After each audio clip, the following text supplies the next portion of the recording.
Hi there, Dr. Jennifer Clemens.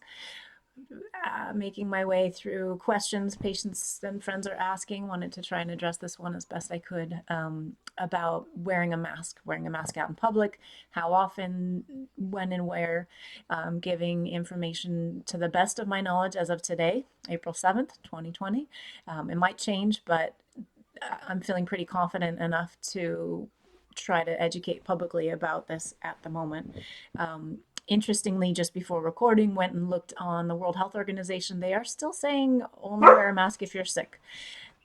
I disagree. I think there's benefits to wearing a mask, even if we don't know yet that we are sick, and that's a key point I'm going to make. The CDC does recommend a mask, even a cloth or paper mask. Um, and so some of the important points are concern about availability of masks for healthcare workers.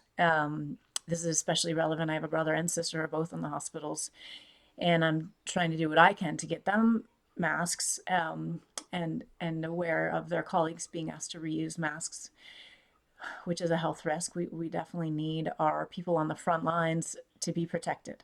Now, an N95 mask that's capable of actually blocking the viral particles, very important for someone who's going to be in direct contact with it, or there's very valid recommendations for someone who knows that they're sick, who's hopefully quarantined at home, putting that mask on, even to come out in the living room and interact with other people. So that would be the application really for that mask. If you have any N95s at home, please consider sharing them with those medical professionals who really need them. For us regular folks, I mean, I'm also a doctor, but I'm not in direct contact right now. If I'm treating anyone with this current health concern, we'll be working by telemedicine. Um, so when I go to the grocery store, that's when I'm putting the mask on. I'm really blessed to live where there's lots of, as you can see, fresh air and trees. So I'm not wearing a mask just around in my daily life. But any time that we're coming closer than 6 feet, there's some amazing pictures online if you want to see how far a sneeze can go. It can go more than 6 feet for sure. I think I saw 27 feet listed. So wearing that mask out in public and when you go to the store has a couple purposes. One, many people are asymptomatic. They don't yet know they're sick. You can be contagious before you feel bad. So this is going to prevent any accidental exposure or contaminating for people. Touching our faces, that's another. Uh, the idea of the mask is to protect you from picking your nose after you've touched the virus. Go back to the last post about what a virus is and isn't. And then there's the question also about how much do cloth masks protect? And I've seen different statistics. You can find different research.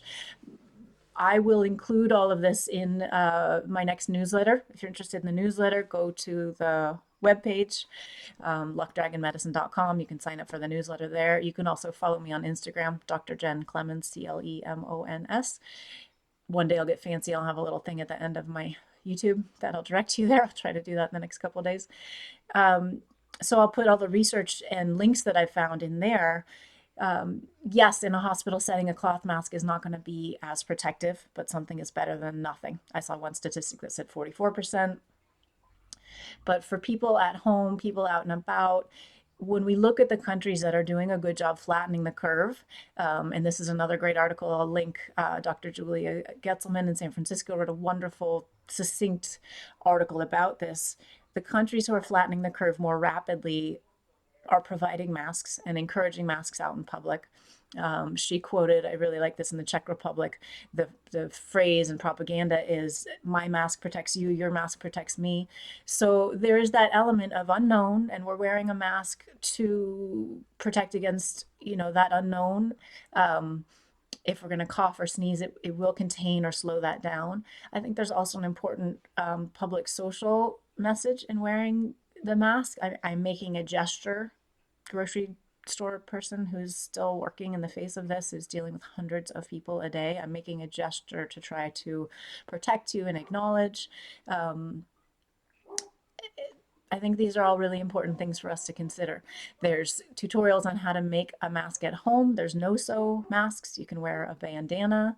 Um, these are all going to be good things. One other important point to make is, how do you clean your mask? Well, there's more to talk about it. My brother wants me to make another post more about the virus. I'll do that.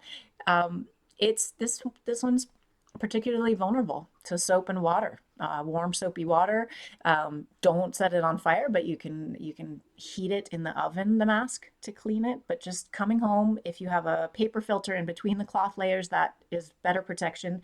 Discard that paper filter and then hand wash soapy water with that mask. So you might make two. One could dry each day while you're switching, and that's going to be a fine way to refresh that. I hope this is helpful. Everybody take care of yourselves and each other. Okay.